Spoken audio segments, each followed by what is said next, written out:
Today I would like to talk about objective equilibrium of rigid body. The objective is to determine if a given rigid body is in equilibrium or not by measuring the net external force and torque acting on the body.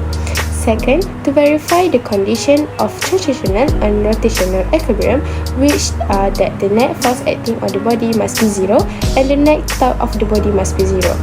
Third, to identify the force and torque that cause on the body to be in equilibrium or not. Lastly, to measure the deflection and rotation of the body under the given load, which can be used to determine the stiffness and strength of the body. The introduction about equilibrium of rigid body is referred to state in which the net external force and torque acting on the body are both is zero. This means the body is a state of the balance, is no acceleration or rotation.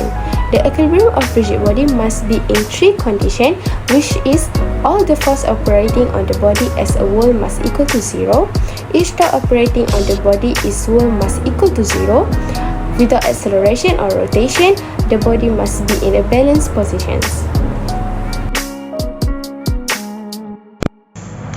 The concept of equilibrium of a rigid body refers to the state in which a body is at rest or moving with a constant velocity and the net external force and torque acting on the body are both in zero. This means that the body is in state of balance with no acceleration or rotation. To understand the concept of equilibrium of a rigid body, it is important to consider the force and torques acting on the body, both external and internal. External force include things like gravity and applied force, while internal force include things like tension and compression. The net external force and torque must be in zero in order for the body to be in equilibrium. It's important to note that equilibrium is a relative concept, which means that it can be defined with respect to a reference frame. Additionally, a body can be in equilibrium even if it's not at rest.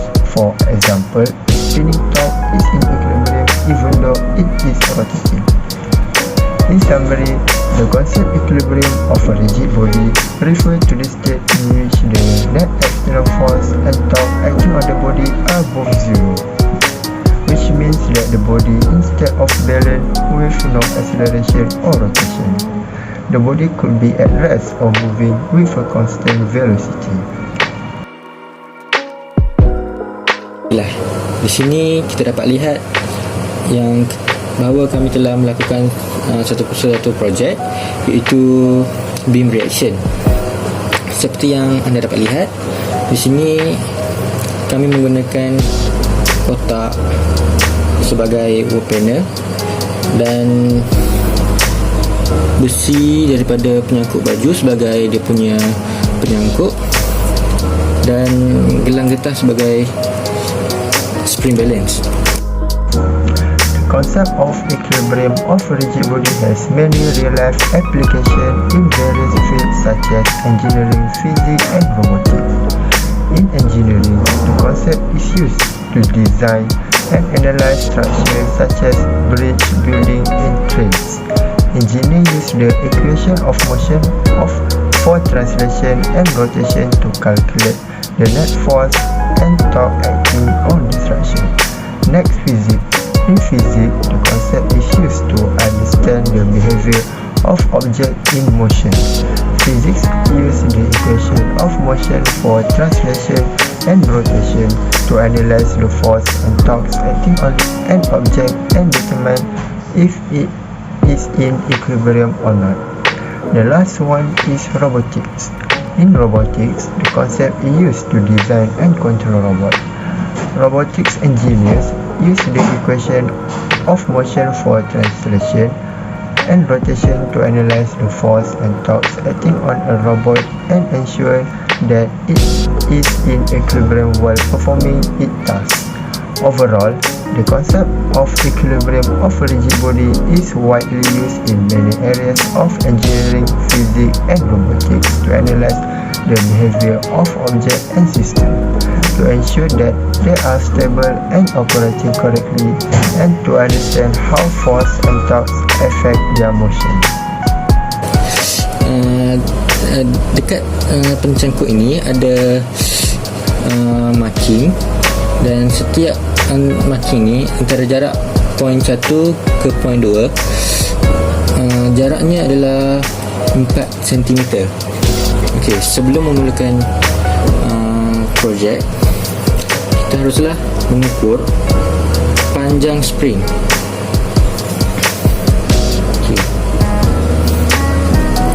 Okey.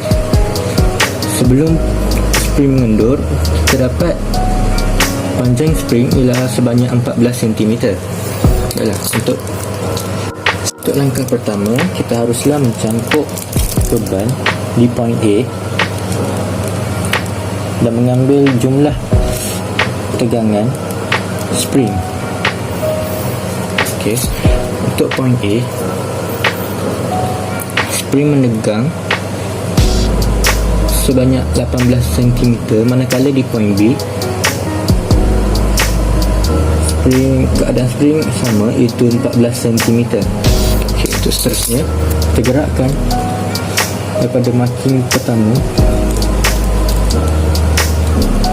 kepada marking seterusnya, iaitu kedua, dan mengulang langkah seperti tadi, mengambil ukuran, di mana di spring balance pertama kita dapat